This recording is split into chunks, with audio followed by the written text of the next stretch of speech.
Corduroy. Story and pictures by Don Freeman. Corduroy is a bear who once lived in the toy department of a big store.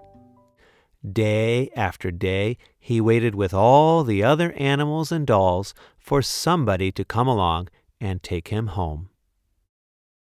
The store was always filled with shoppers buying all sorts of things, but no one ever seemed to want a small bear in green overalls. Then one morning, a little girl stopped and looked straight into Corduroy's bright eyes. "Oh, Mommy," she said, "look, there's the very bear I've always wanted." "Not today, dear," her mother sighed. "I've spent too much already. Besides, he doesn't look new. He's lost the button to one of his shoulder straps." Corduroy watched them sadly as they walked away. "I didn't know I'd lost a button," he said to himself. "Tonight I'll go see if I can find it."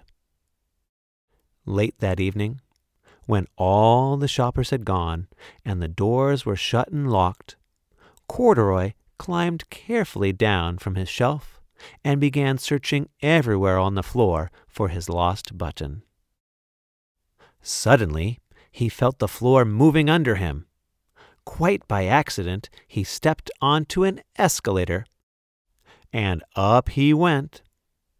"Could this be a mountain?" he wondered. "I think I've always wanted to climb a mountain." He stepped off the escalator as it reached the next floor, and there, before his eyes, was a most amazing sight.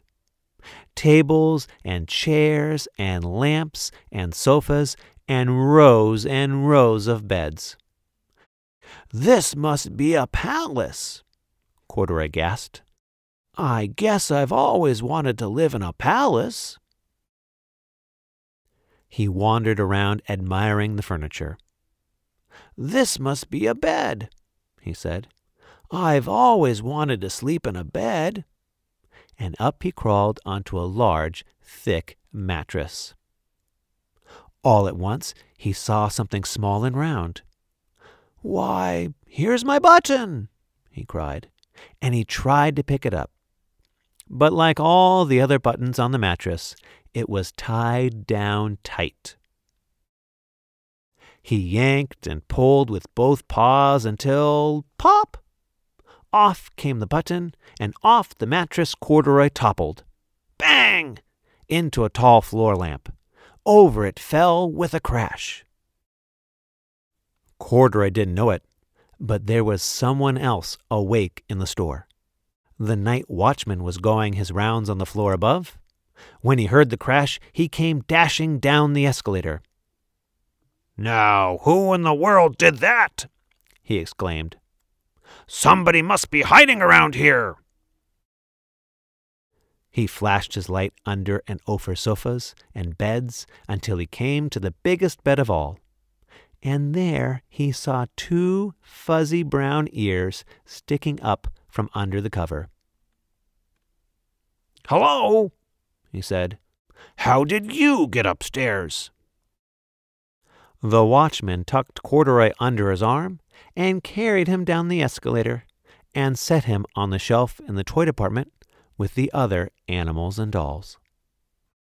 Corduroy was just waking up when the first customers came into the store in the morning.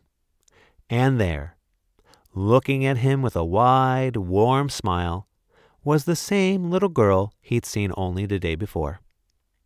"I'm Lisa," she said, "and you're going to be my very own bear. Last night I counted what I've saved in my piggy bank, and my mother said I could bring you home." "Shall I put him in a box for you?" the saleslady asked. "Oh, no, thank you," Lucy answered, and she carried Corduroy home in her arms. She ran all the way up 4 flights of stairs, into her family's apartment, and straight into her own room.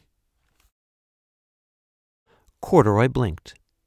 There was a chair and a chest of drawers, and alongside a girl-sized bed stood a little bed, just the right size for him. The room was small, nothing like that enormous palace in the department store. "This must be home," he said. "I know I've always wanted a home."